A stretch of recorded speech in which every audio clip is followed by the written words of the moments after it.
8 o'clock, so all good. 9 o'clock, so we'll go ahead and get this meeting called to order. And we have a quorum. Everyone's here. Oh, Ms. Burgess is here too, so we have everybody here. With that, if you'll rise for the Pledge of Allegiance. Please join me in the Pledge of Allegiance to the American flag. I pledge allegiance to the flag of the United States of America and to the republic which stands one nation under God, indivisible, with liberty and justice for all. And now the Texas flag. Honor the Texas flag.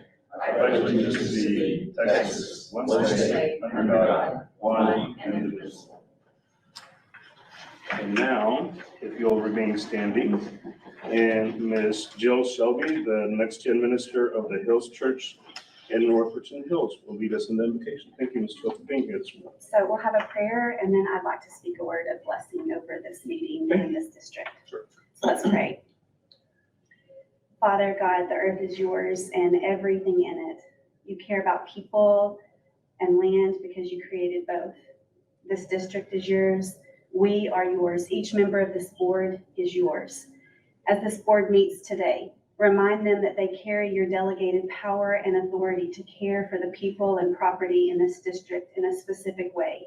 So we ask you, God of wisdom, grant them discernment in their tasks and responsibility of assigning value to the property within the borders of this district. God of justice, cause them to administer and govern fairly in their allotment. God of mercy, give them compassion for the sake of the lost, the least, and the broken. Jesus, allow these leaders to see you clearly and align with your purposes for this meeting.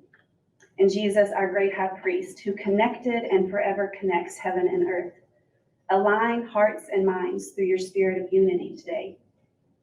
And Father in heaven, we invoke and call on your holy name this morning. May your kingdom come and your will be done here on earth, here in this district, here in this meeting, here in our individual lives as it is in heaven. We ask that those leading here today govern in such a way that your will is done today. Equip them and provide for them everything they need. And forgive us all of our debts as we forgive our debtors. Keep us from a temptation to live any other way than your way. For yours is the kingdom and the power and the glory forever and ever. Amen. And so now I just commend to you a practice of speaking blessings out into our community. Our words matter. And so we choose to partner with God in what he has always longed to do, bless his world. So as I speak these words, receive it as a blessing for yourself today, but be quick to just release these blessings into like the atmosphere today. We bless with the mantle of authority that Jesus delegates to his disciples. And in his name, we speak to every household in this district. And we say to you, we bless you in the name of the Lord. We bless your marriages and families, that they would be strong and whole. We bless every intergenerational relationship within each household, that there may be peace and love. We bless each person in this district, that your health may be strong. To any who are sick right now in body or mind, we bless you in Jesus' name with a speedy recovery. And we resist any sickness or disease which seeks to invade the borders of this district. We say to every person in this district, be well, be strong, be healthy. We bless your homes to be full of peace and life. In Jesus' name, we bless every neighborhood in this district with wholesome and supportive friendships and to be places of rich, vibrant community. To every person, we bless your wealth, that you may have plenty to replace poverty. We bless each person to have enough to live and enough to give. We bless the work of your hands, that whatever you turn your hand to, which is wholesome, may be profitable. And we bless every wholesome enterprise in this district that is conducted, that it may be prosper and be successful. And we bless the land in this district, that it would be rich and fertile, and the land would produce and yield what is needed. And we bless the caretakers of the land to be wise stewards of the earth in this district. And we bless the schools in this district, that they may be secure, safe places for teachers and students alike. We bless the children's capacity to learn and develop relationships. And we bless the next generation in this district with freedom and peace. And we bless every service in this community paid by tax revenues. We bless police and fire protection, public schools, road and street maintenance, courts, water and sewer systems, and all other public services. We bless you in your work in the name of Jesus with honor. We honor you. And we bless you to be a blessing to this district.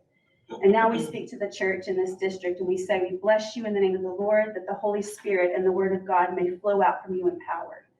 We bless the hearts of all who live in this district, that your hearts may be quickened to hear and respond to the voice of the living God. And we bless all who live and work in this district, that the overflow of the blessings of the presence of the kingdom of God may fall upon you. We bless you in Jesus' name. Amen. Thank you. We have our overtime. Thank you, Ms. Shelby. That's great. Yes.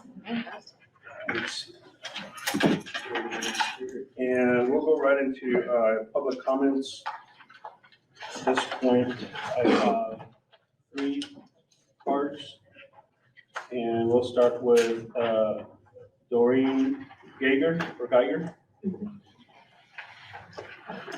Thank you and welcome. In just about 16 days, 3 of the 5 board members of this TAD board will be rotating off and new people will be coming on.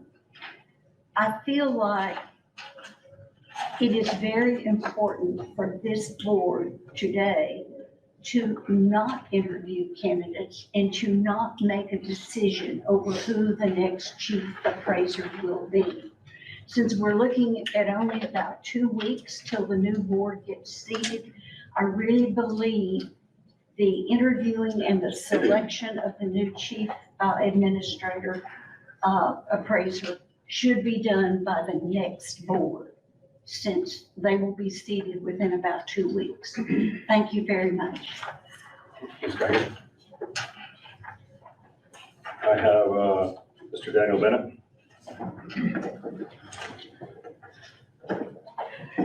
Mr. Papa, Board, I did ask for a mic to be here. I don't think many people heard what you had to say. I asked for a mic at the last meeting to be here.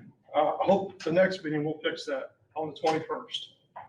I was raising my hand to Ricardo to remind him we needed a mic. So I know Doreen can't speak very loudly. She's not as boisterous as I am. All right. First thing I want to ask Mr. Durham, why is Jeff Craig, Debbie Cabello, Randy Armstrong, and Hannah Garcia still listed on the comptroller's website as TAD employees? Please remove them today. Their licenses are still active. The renewal is not active, but the statute's very clear. All right. Mr. Papa, Mr. Martinez, when you went down to Mansfield 2 years ago, I listened to your comments. You spoke to data security. Mr. Martinez, you spoke to best place to work survey. You spoke to how quickly ARB and the agents got through 150,000 protests. You spoke to Government Finance Officer Association of U.S. and Canada Certificate of Excellence, 32 years going. These all sound good talking points. It sounds like I'm watching CNN. Well, let's talk about all 4 of those items. And you guys asked to split the vote down there and leaving Mr. Losada on the curb, which they did. The only man that has the wherewithal and the knowledge to right the ship in this district. Let's talk about data security, Mr. Papa. We were hacked in January of 2021, nothing was done. Going forward, it's a disaster. What have we done to protect the data? Secondly, let's talk about this Government Finance Officer Association Certificate of Excellence. Mr. Law said in a June meeting that he could shift money around as long as he didn't go over budget. I know where the money was going, to software development. That's why these people weren't being rehired. You had to find the money someplace. Right here in front of your faces. Top line for agents. If I have 10 houses, and the public needs to understand this, I got $1 million home and $900,000 homes. It's easier to adjudicate the $1 million home. You get closer to your 95%, and you leave the bottom of the barrel fishing for whatever's left over. Welcome to being a tax agent in Tarrant County. Best place to work survey. We had 20 people stand up here and lionize Mr. Law. I'm the only person consistently trying to bring forward issues to this board. Ignored at every turn. Everyone's guilty, except for Mr. Dion. He was guilty for 2 years. He righted his ship. I want to talk about that survey. How many people filled out that survey? They were supposed to be cloaked in secrecy. Nothing is cloaked in secrecy at TAD. If I was an employee, I had something negative to say about Mr. Wall, the software, I'm sure it would have read by Mr. Craig. I wish he was here to speak to. I wouldn't fill it out. So if you got employees who are not filling it out, you're getting only accolades going to this organization. I don't know what the participation rate needed to be in order to get that best place to work in Tarrant County. But everything that's developed and everything that's happened over the last year, does this look like the place I want to work? No. I hope I was loud enough so everyone in the room can hear me. Now, if you need the rules to remove those 4 individuals off the comptroller's website, I can direct you to the statutes. That happened with David Law was on that website for a year. I want to know if they're getting golden parachutes. I want to know if they're still being paid. One of the software developers that we have in this building was out of state. We were sending money out of state. Why don't we hire people here? If we're going to do software development like the Commissioner's Court did, or with that court software, that's a train wreck, what, $69 million of crap? And they went ahead and went live. You overlay that timeline with the momentum timeline, they're within 3 months of one another. God help us all. Thank you for your time. Mr. Crouch.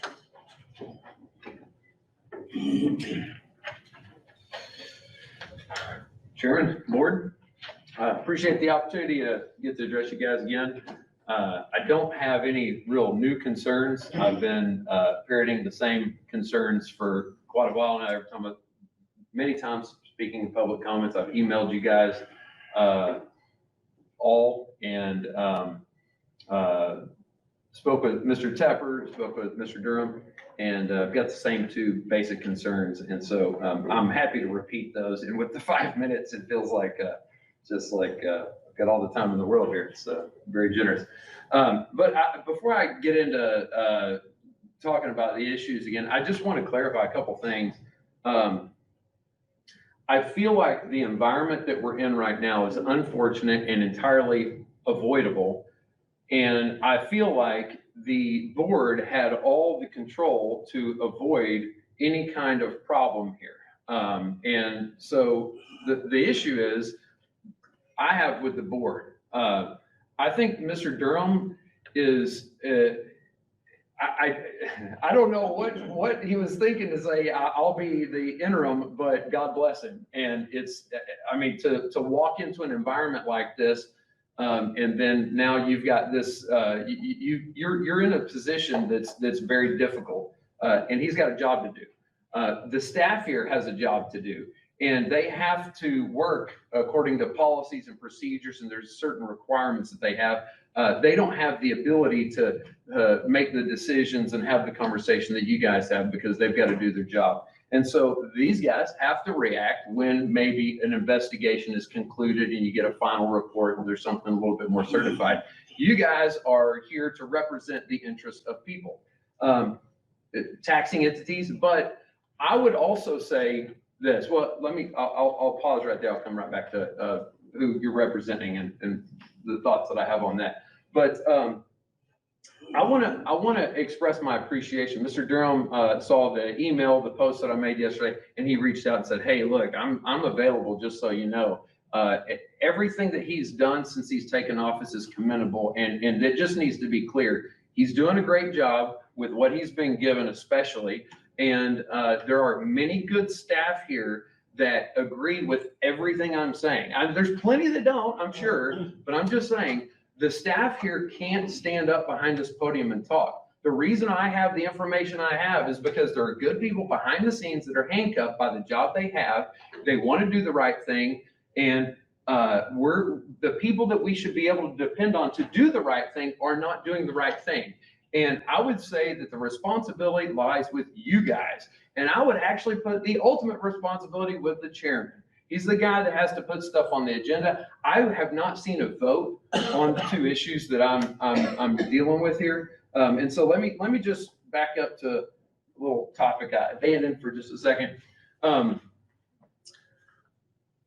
have said multiple times that I believe that you guys are supposed to represent the taxpayer on some level. And I've heard multiple times, especially from the chairman, about what your job is and what your job description is. Oh, that doesn't involve us. I've heard that many times. Oh, that's not something we can do.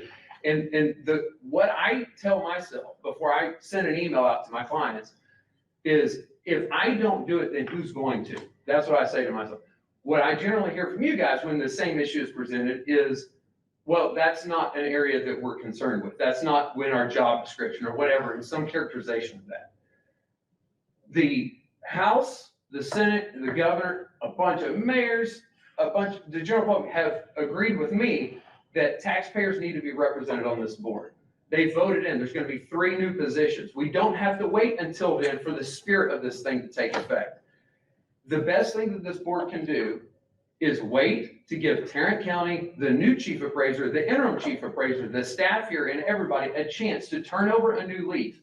Allow this season to end on the best note that it can, by not creating more damage, by not creating a controversy, and let the new guys build the new after January 1st.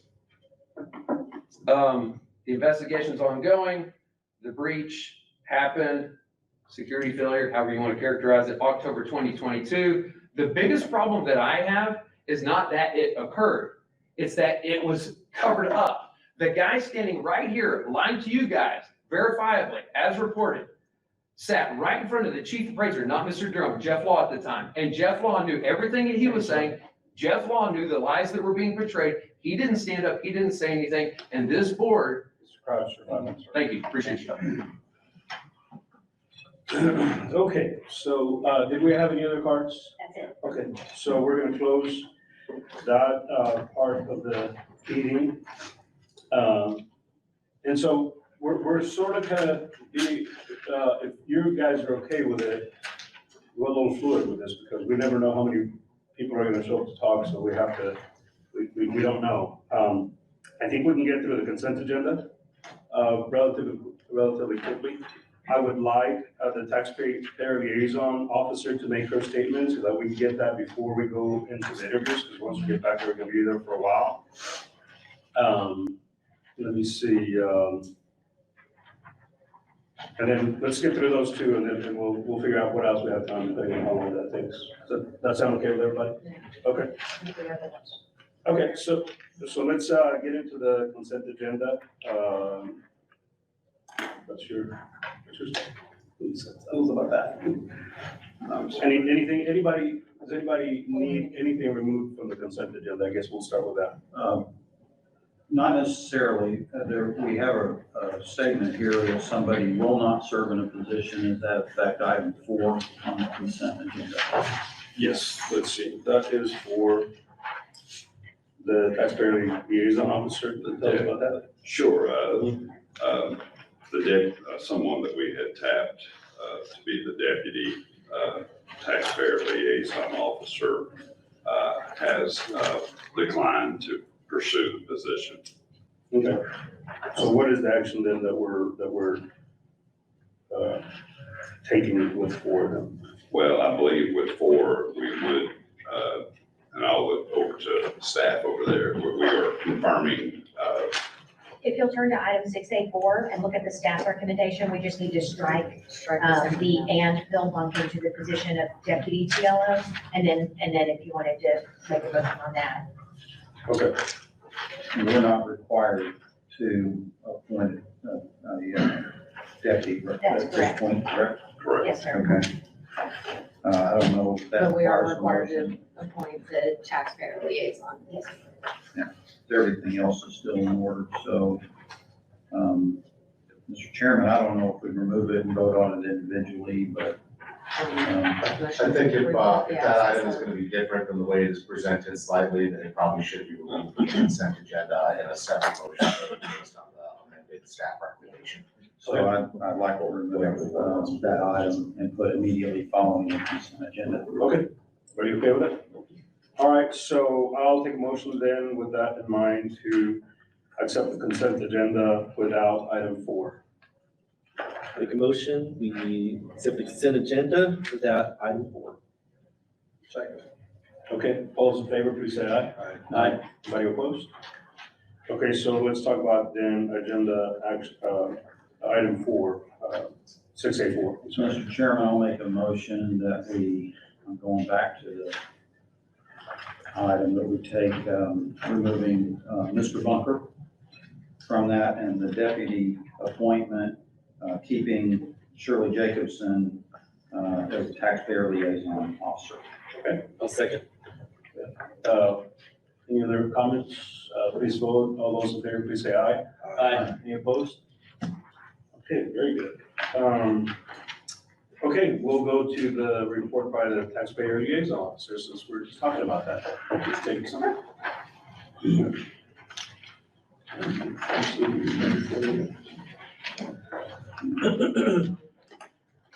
Well, I have the report that you have in your packet. And basically, things are winding down, obviously. We had 15, I would say not complaints, issues, just information about ARB hearings. Mostly the things that most people complain about, long wait, those kinds of things. I don't get enough time to give my information instead of just giving a few minutes. So it's that sort of thing. And we talked about that the state comptroller has put into the TLO expanded role. And it does have the deputy TLO in there, but I'm not overwhelmed, so I'm okay. One of the things that's new to the TLO world is sending out flyers, contacting people that would like to be on the ARB. So what I've done is I've got every city within Tarrant County, I have their email.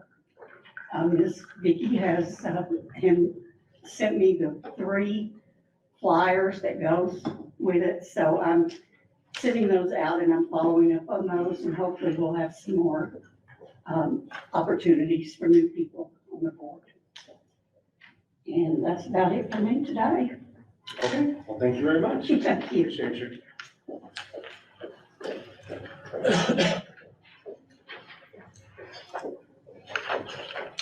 Okay, so, there's another one that I think we can probably get through pretty quickly. Consider approval to purchase a new queuing system. Who's presenting on that? Mr. Lipfield will speak to that real quick. Which item is this? I'm sorry. 60. We skipped B, you'll need to, Yeah, I think that was gonna take a little bit longer discussion, but you'll need to state that you're moving it ahead, that I'm moving. C before B. Okay, so yes, we're gonna move 6C ahead, and then we come back to B if we have time. Good morning. Good morning. We've been evaluating feedback that we've received on our current kiosk and queuing system. We did a level of kind of scoping of work as far as what it would take development-wise to appropriately build out or modify a system that would work for multiple departments, work for multiple teams. And evaluating that scope of work, we looked at the dollar amount and we said, you know, it might be more cost-effective to look for an outside solution. So we started to evaluate solutions. We took a trip to Ms. Burgess' office, and we saw how effective their queuing system was. So we evaluated the Nemo queue system, and we'd like to propose, bringing that into the Tarrant Appraisal District as a tool that will serve both our staff internally and the taxpayers for both the everyday queuing that occurs as well as specifically for the ARB. It's an off-the-shelf, out-of-the-box system that is easily configurable, easily updated. It would bring, again, it would bring value both to our staff and to the taxpayers. So I suggest that's our recommendation. Any questions on that? Yes, we're talking about a one-time expense of basically 50 grand. It's gonna take the place of, or we currently have $19,000 annually in the budget. So there'll be annual maintenance budget on this as well? Yes, sir. Yes. And you know that amount? It will be a recurring, should be under $20,000 based on. Yes. So about It's the in same. the second. Yes, sir, but that should be about $19,000. Yes, sir. Okay. And so this was not, so the actual purchase was not in the budget, is that correct? That's correct. And so how do we come up with that money? So there was additional funds available for the ARB department. And as we were looking through some of those funds that weren't spent for mailing, weren't spent for other things just because of the needs for this year, that we used that and we said, hey, what else could we potentially use that for to bring improvement to the department, improvement to TAC? Are there any dollars saved by making the switch? So there are, with the ongoing development, so we could look at, it's an internal product to us now. So we looked at the ROI of, do we build out what we have? Right now, it's a very vanilla flavor kiosk system built internally. We evaluated whether or not that would be, how cost effective it would be to continue to develop on that platform or potentially find another solution. And there is some upfront hardware, but the recurring, $19,000 is software maintenance. We believe that we would spend that plus just to get the internal system up to where it would service more parts of the business, better parts of the business. So since it's an internal product we currently have, the $19,000 will pay to an outside source to maintain that system? Yes, sir. We looked at potentially 9 to 12 man months this year alone in development costs. And right now, our staff is at capacity, so we would have to look at bringing in additional resources to do that. And so the recurring $19,000, we felt like that was a better choice than potentially looking at ramping up other staff or contracting out that work. And I think my last question, what about the 2024 budget having this money? So at that point, we'd like to look at, there's some contingency funds, there's some other things that we could look at to offset that. Okay, I guess I'm gonna re-ask the question. You're asking for 50 grand now, but if we waited a month, would it be you're saying it still wouldn't be in the budget? Not exclusively, yes, sir. My understanding, correct me if I'm wrong, there is money in the budget, in the ARB for Yes. technology stuff for them. Yes, sir. That's not a very high level term, technology stuff, but it is there and it exceeds $50,000. It does, It's not going to be used this year. correct. It could be used to do this and, eliminate the 9 to 10 man months going forward, which is a lot more costly than Well, I'm glad $19,000. you clarified that it's technology budget in the ARB, not just taking money from that. Well, I think so. That's my understanding. I need to Or clarify is that, Is but it more vague than that? it's a or- little more vague than that, Okay, as well. it's defined today.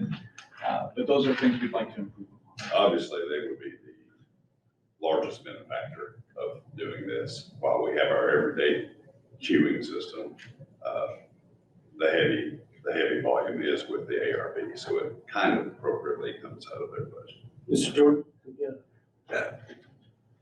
Thank you. We talked about customer service.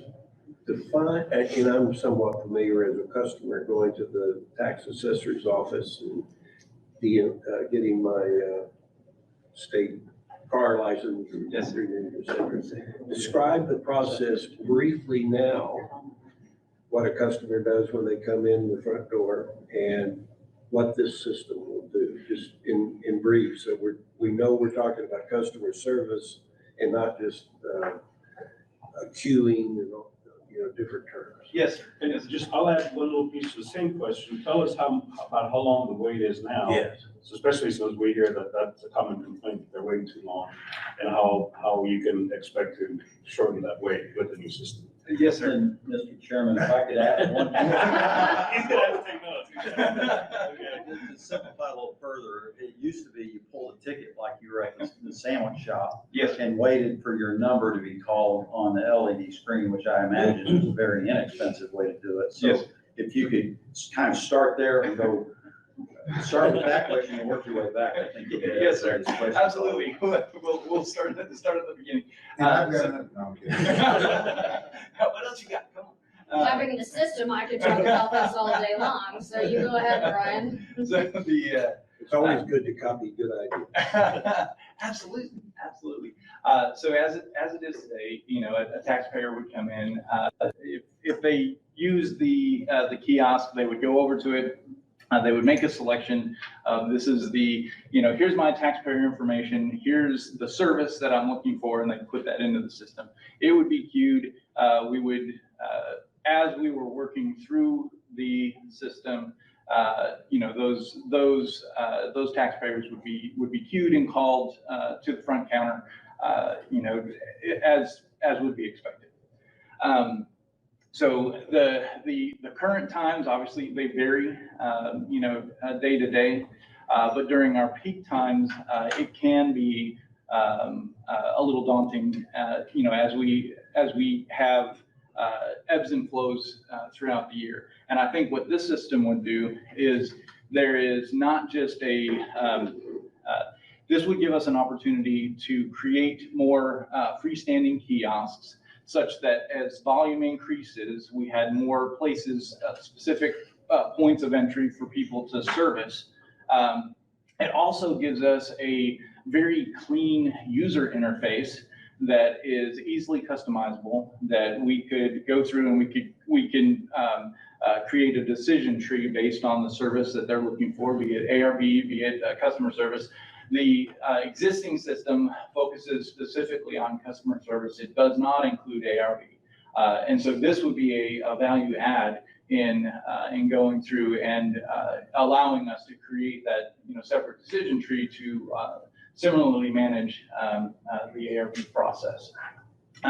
One of the things that would be again, another value add is that there's a telephone component to this. So that they can actually call and create a check-in and then get a level of notification back and forth, as well as when they're physically in, there's a mobile interface that they could check, and they could say, oh, I see I'm 5th in line, or oh, I see I'm 3rd in line. If things are progressing quickly, they know, hey, if I'm driving, I've got to get there fairly quickly. If things are progressing a little more slowly based on the ebbs and flows of business, they could say, oh, hey, I've got a few more minutes. I don't have to, race to get there. But one of the value adds that we see is that it does have a kind of a mobile interface, a phone interface that we could begin to leverage to, one, give a better taxpayer experience as far as, hey, we can actually begin to notify you. We might not be able to give you specific times, but we can say, hey, you're now 3rd in line. You're now 2nd in line. You'll be up. And to help the taxpayers kind of self-manage, per se, with that. The kiosking system that we have, that we have today, it's, again, it's our own product. We maintain it. We're responsible for building it. And this is, again, an off-the-shelf, out-of-the-box system It would also, if you've been to any of the tax offices, you get your ticket with your number on it. We would similarly have a ticketing system that they could, grab the physical ticket. One of the other things that we liked is that during our heavy seasons, there's actually a mobile interface as far as there's a tablet and a portable printer. So we could actually walk around the parking lot, as our staff does today. They walk through the parking lot and they greet new arrivals. We could actually walk through the parking lot and basically give them that same experience, from their car.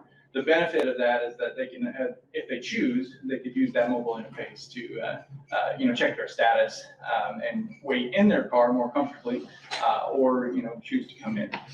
So I feel like it provides a better taxpayer experience. I feel like it would give us a better internal experience as far as it services more departments, within our organization. And it simplifies maintenance. It simplifies that updating, that recurring, we could easily spend that in making legislative changes, making other updates that using a third-party system, we don't have to worry about. Anything else? Yes, so, Brian and team, came over and looked at the system that we have in the tax office. And through to the discussions, we talked about, the suggestion that I had since, we have it in all of our offices, throughout, the county. Talked about the possibility, because I know its capabilities, using it with a bifurcated system between the ARB and the customer service, as he just discussed, and the robust qualities that this system has with robust management reports that they would be able to pull moving forward, because they would have documented management reports for historical factors moving forward. They wouldn't be able to integrate the current numbers from their current system into that, but moving forward, they would be able to pull wait times, for the history, like this day versus this year versus last year. It's highly configurable, as he said, so they would be able to configure it to their business model, as I have mine. It is highly customer friendly, and our customers have raved about it, and it has really helped us with dropping our wait times as well. And our customers rave about how much they appreciate the system and they like it. The wait times would be tracked and could be pulled for future use. And also analysis by management, to see if an individual needed some additional training, possibly if they saw that an individual was having some struggles with longer wait times than others. So it's not just overall looking at the wait times, it's also looking at individuals and training individuals as well, because you're running an organization. So you're also looking at organizational training for individuals. You can also call through this queuing system, you can call the individual that comes in to the appropriate clerk with the appropriate knowledge for their particular piece of business. So that individual is probably a subject matter expert in the piece of business that they are coming into. So you can say, and we'll use the term that I use in my office. Susie Q is an expert in X, Y, and Z, and you can configure the system that it takes that customer with that subject that needs that subject matter expert to position number 15 where Susie Q is, because she knows this or he knows this and can provide the best customer service related to that type of business. He spoke to the call ahead function as well, and is very similar to what we've gotten used to with restaurants with call ahead seating. So it has that. It is same day function. And he also spoke to what we're all getting used to with the social distancing and utilizing that to the ARB season for individuals that you want to wait in their car or wait somewhere else. So we do use those tablets in my office for when the line does extend beyond where our kiosk is bolted into the ground in our office. If the line did go out into the hallway, we have those tablets and a handheld printer that we could go out and be able to get folks queued in and get them their ticket if they extend beyond where those are. So I think they are excellent evaluation of the usage of the system, and it has paid off in multiples of what we've spent. And so it has been received very well by the customers of Tarrant County Tax Office. Sounds like you're ready to make a motion. Yeah, Brian, sounds like you should just want her on. You know, I was thinking the As same a thing. user of the system, I just thought that y'all would benefit from what I've seen as a user of the system. Okay, let's get the motion. I'll make, let me ask a question. I wanna, What more could you possibly need to know? I mean, I don't even work for the company, however, I use the system. okay, so let's go to pull a ticket, sit down and wait for your number to be called. What this can do, that doesn't do, is allow the customer to come in when they're up, as opposed to come in, pull the number and sit in a room full of people for an hour. Yes, Okay, so that's a huge advantage there. absolutely. It also allows the information needed for the discussion to be promoted to the agent. So they've got it already and they don't have to look it up when the person comes up to the counter.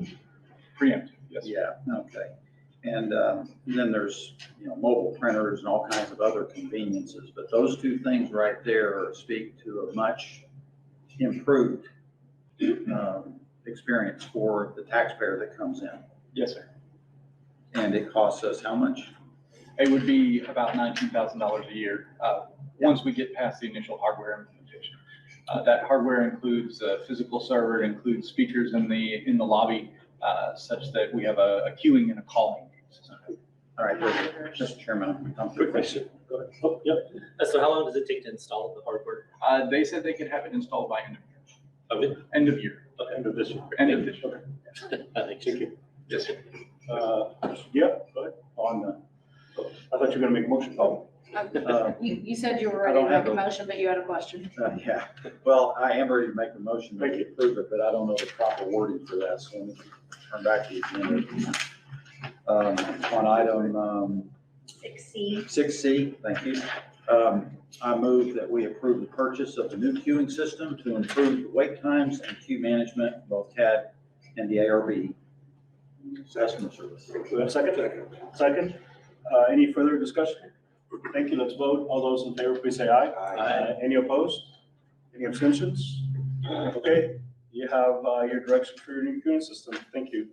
I was hoping to get to some more of these items, but at this point, I think we need to stop here and prepare for our interviews. I see Mr. Darren is already here. Okay, so we're going to go into executive session now. Let me find the recording for that. Okay, we're going to recess to executive closed session pursuant to the following parts of the Texas Open Meetings Act, Government Code Chapter 551 for the following purposes. Section 551.074, deliberation on the appointment, employment, evaluation, reassignment, duties, discipline, or dismissal of a public officer or employee related to the search for a permanent chief appraiser and the chief appraiser interviews. Section 551.076, deliberation regarding security devices, security software, or security audits. Section 551.071, deliberation on a matter in which the board of directors seeks the advice of its attorney about completed litigation, or on a matter in which the duty of the attorney to the governmental body under the Texas disciplinary rules of professional conduct of the State Bar of Texas clearly conflicts with Open Meetings Act related to the statements made by Tarrant Appraisal District former director of information services regarding the Tarrant Corporation District's information systems. With that, we are moved to executive session.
We're gonna call this meeting back to open session at 5:40 PM. 5:20, sorry, at 5:20 PM. We're gonna take up, item 6D, very quickly, and so deliberation and action for options for committing unspent funds for 2023 budget. Did you have anything, any action coming out of here, or you're gonna do that second? We'll do that next, yes, there is an action, but that's gonna come next. So do we have a presentation on that? On committing unspent funds? Yeah, and just as a backdrop, I was not here at that particular board meeting, but the board did decide to do the 2% COLA for retirees. They have not had a COLA in 3 years. And I believe there were voices on this board that said, well, 0.67% doesn't sound like a lot per, if you annualize it.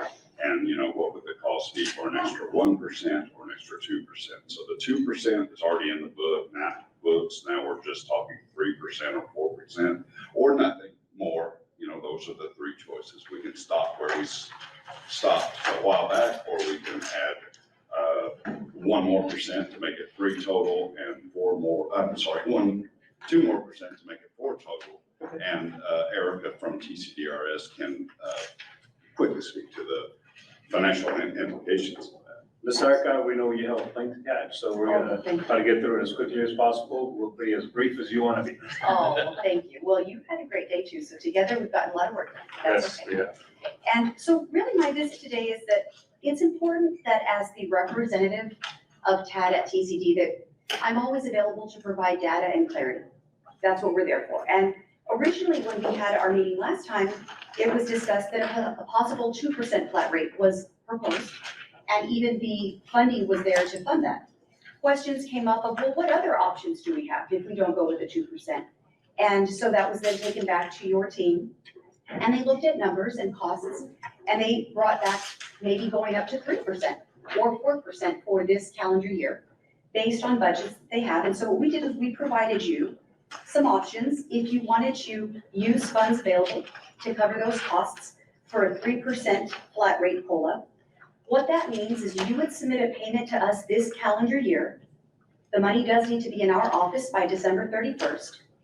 And it would cover the funds for that COLA in total. So there would be no impact to your costs going forward. You paid it up front. There would be no impact to your rate. There would be no impact to the liabilities. You just covered it in advance. And we also looked at a possibility of 4%. That is a little bit more expensive because you're giving them a little bit higher of a raise. But the important thing to note here is that you have options. And even after this year, this board can always determine if you have the funds to pass a COLA in any given year. It's important that I specify that with TCDRS, they are not automatic. If this board doesn't approve another COLA, retirees will never get another raise. It is not automatic. They must be discussed by this board, they must be approved, and the process must go on each calendar year for the subsequent year for your retirees to receive a COLA.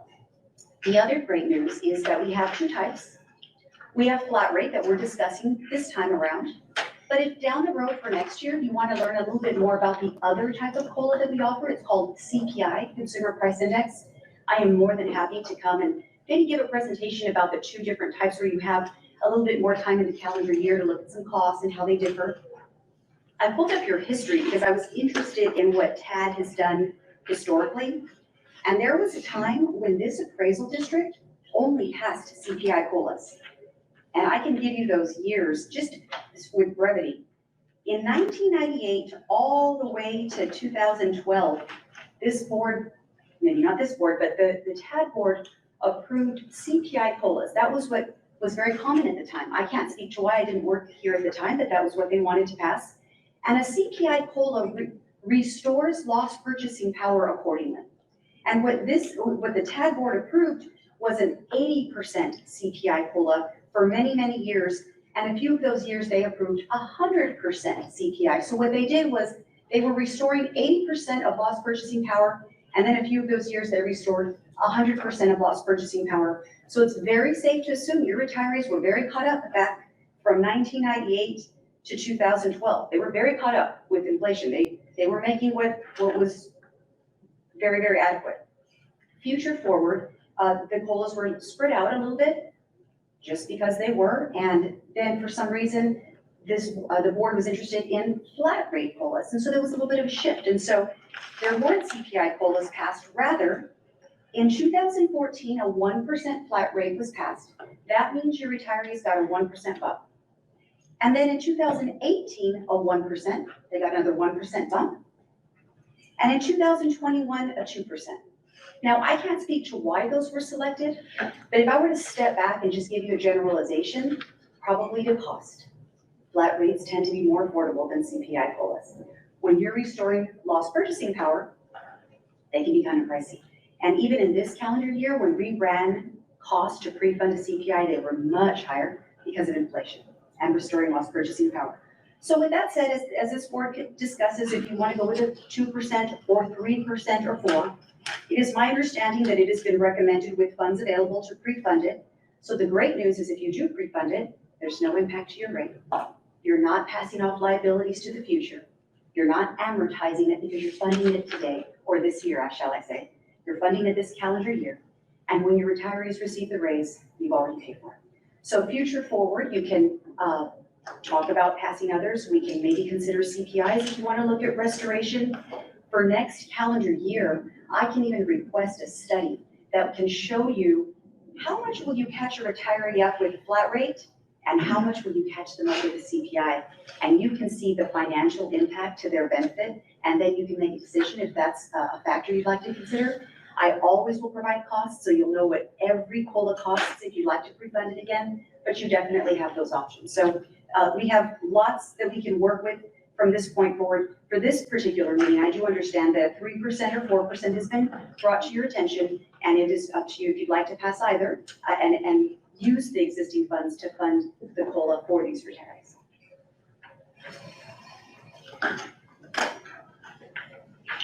Is that the other report?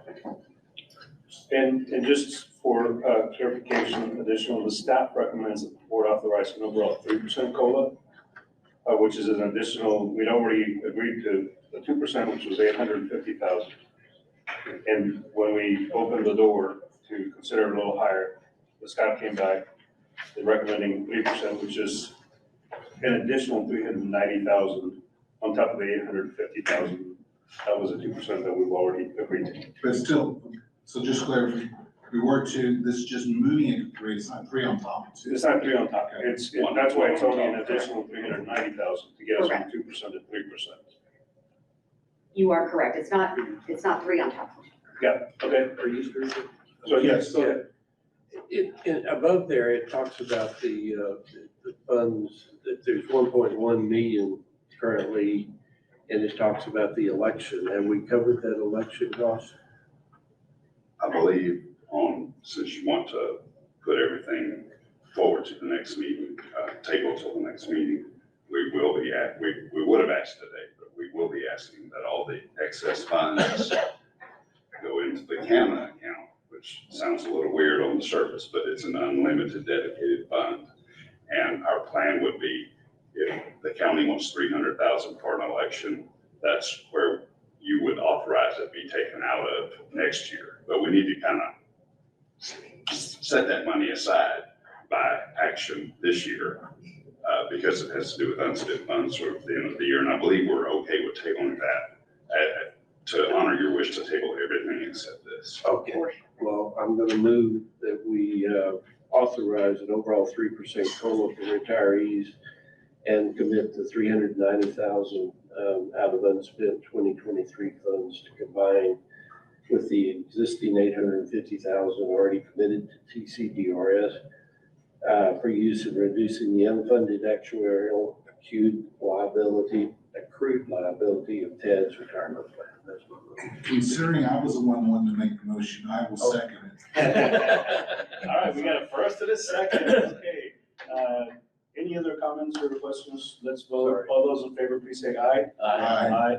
Any nays? Any abstentions? Okay, then we're good to go. Thank you very much for You're your very patience welcome. today. Sorry we kept you so late. Oh, no, that is okay. I'm happy to be here, and I really would prefer that we have a chance to talk about it regardless of when, so. Okay, thank you. Next year. Yeah, that's right. We'll be back again. Excellent presentation. Thank you so much. Thank you. Okay, so now we're going to, let me get back here.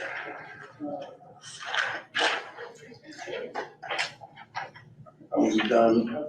We're going back to 6D, We right? just did 6D and we tabled the other two items on 6D for next time. So Okay. now we need to table 6E if that's your wish. That's where we paused when we returned from executive session. We were at 6D. Can I just entertain a motion to table multiple things at once right now, so that we don't go one by one? Yes. So I think we want a motion to table 6B, correct? Yes. And then, C has been done and we need to table the remainder of 6D. okay. And I don't know if you want to table 7B, the chief appraiser report. Yeah, we're gonna table 6D, Okay, 7B, the remainder. yeah, the remainder of 6D, 7B. Uh-huh. And then that brings us to 9, right? Because we've already done 8. Yes, sir. Okay, so can I entertain a motion to table those items So until our moved. next meeting? Second, all those in favor, say aye. Any opposed? Okay, abstentions done. Okay, so now we're going to 9, which is action items on the items deliberated in closed session. Mr. Dion? So, it's been a concern of mine, and I think this whole board, what's going on in history with the IT situation. And we have been, I believe, very diligently working through a process that's complicated by security risks to existing data and other things, and we have to be very careful how we step. So what may look like a cover-up or a lack of concern has really just been prudence on this board's part. I am going to move. Well, let me describe this letter first. We have a letter from our attorney who has been conducting an investigation, which is not completely finished yet, but in most substantial forms, I believe, has got several useful conclusions in it. And namely, we understand when our IT director uses the terms, they want to create a false narrative to mislead the public. That's not what this board wants, and it's certainly not what the current leadership, executive leadership of TAD wants. In fact, we want transparency. We understand we have to be wise with the information that we have and be careful with people's information. And we have to look back and see what happened. So we received information. We've had meetings and been making progress, but some information comes to us later and we can't really act on what we don't know. We've received substantial information and we've acted on it. I believe our current situation is secure. Nothing's 100% secure and the bad guys are out there trying to break in all the time. But we think that we can move ahead with confidence with where we are now. So I'm going to move that this report dated December 13th, 2023 from Matthew Tepper, our attorney, as the results of his investigation. It's a little over 3 pages long, to be released to the public. Do we have a second? Second. We have 2 seconds. Whichever one you heard Mr. first. Jordan first? Okay. So let's vote. All those in favor of releasing this report, please say aye. Aye. Any opposed? Any abstentions?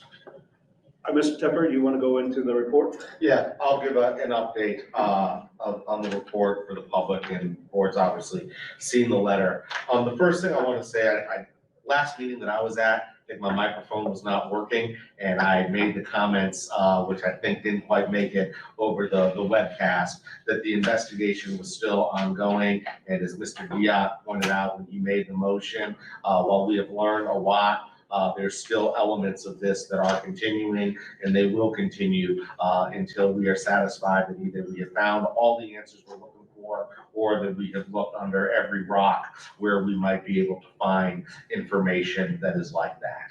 I prepared an update or a letter for this board in September of this year, where we determined that we weren't able to tell what Mr. Wood meant when he made the comment that he was not opposed to creating a false narrative. And we also stated that we were unable to determine at that time whether or not any taxpayer information had actually been compromised or obtained by people who should not have had access to it. Since that report came out, we have learned some additional information. And I've talked to several other people since that report came out, but there are really 2 pieces of documentary evidence that we obtained after that report that I think were very informative as to what has been going on with TAD's information system. One of those pieces of information was a text message thread that was exchanged between members of the TAD IT department, including Cal Wood, the former director of the Information Services Department. That text message thread started on October 7th of 2022. And what happened on October 7th, 2022 was members of TAD's Information Systems Department discovered that there were places on the internet where you could download a file that had a bunch of TAD's passwords and security information. When that information was discovered on October 7th, The following day, by October 8th, TAD's information department had taken down the webpage so that the passwords that were available in the file you could download on the internet were no longer available. Additionally, at that point in time, I should say the second piece of information that we had was a security incident report that was filed or that was prepared by an individual that works inside TAD's Information Systems Department. And that security incident report detailed what was discussed in the text message thread, that that there were passwords that were available on the internet, and that posed a security risk to TAD. It does not appear that security incident report made it to anybody that is currently in TAD's executive leadership, and that report did not ever make it to anybody that was on the board of directors. Once members of TAD's Information Systems Department knew that those passwords were out there on the internet, and their efforts to try to plug whatever holes or security breaches there were in TAD's computer system, those employees started trying to use that information to access TAD's confidential information through the webpage. TAD employees who were charged with keeping TAD's internet systems secure were able to use the information that was on the internet to access confidential taxpayer information, including driver's licenses, applications for exemptions, and other sensitive materials. That information, that we know that it was accessible. However, as of yet, we have not uncovered any evidence that demonstrates that a bad actor or a person that was not a part of TAD's internet security system and information system team was also able to gather that information. So as we sit here today, we do not have any information that indicates that any specific taxpayer's information was taken by somebody that should not have had access to it, or that any specific person or group of peoples have been able to access TAD's confidential information.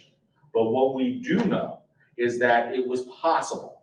And because it was possible for people to access that information, it is something that we need to continue to look at to determine whether some bad actor or person outside of TAD did obtain that information. This board hired had us hire an information technology company called Apollo.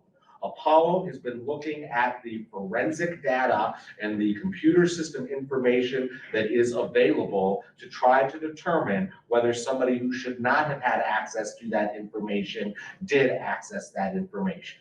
I just received information last night after this letter was prepared that indicated that Apollo has wrapped up that part of their investigation, and I would expect that by our meeting next Thursday, we will have the information that they have discovered about whether or not any information was actually obtained by bad actors. The one thing that I want to make sure this board understands and that the public understands very clearly is when we brought Apollo on, after the statements were made by Cal Wood, a lot of time passed since October of 2022. And so there is a possibility that the trails that Apollo is looking at will run dry, and that even if there was some information that may have been taken, that Apollo's analysis of it may or may not be able to determine. And I guess what I'm saying is, even if the Apollo report that we get, I'm expecting we will get next week, comes back with no evidence that taxpayer information was taken, that does not necessarily mean that no taxpayer information was compromised. It just means that we have not been able to find any evidence that any taxpayer information was compromised. We're gonna see what Apollo has to say next week. We are going to continue to follow up on every avenue that we can. And if there is ever any more information that we have got that indicates that there was an actual situation where confidential taxpayer information was obtained, we will certainly bring that to the board and make the public aware of that as soon as we possibly can. Thank you, Mr. Tepper. We appreciate the depth of the investigation that you made. Appreciate Apollo's efforts on behalf and certainly our current IT department and the support that they've given you and Apollo to be able to get to the point where we are and get the actual facts of what has occurred and to share those with this board. With that said, I'm going to open it up. Again, it is 5:45. We have kept the staff here past their usual end time, and they're, glad to do it, I'm sure, but we need to respect everyone's time. So let's keep our questions and our comments brief. We know that there is another update coming from Apollo. We will release a statement so people can read it and then ask questions about it. So I'll open it up, but I'm not going to give us a lot of leeway to be here for a long time. So make your statements pretty brief, please, and keep your questions very deliberate and to the Mr. point. Chairman, I'm wondering if you will accept a motion to adjourn.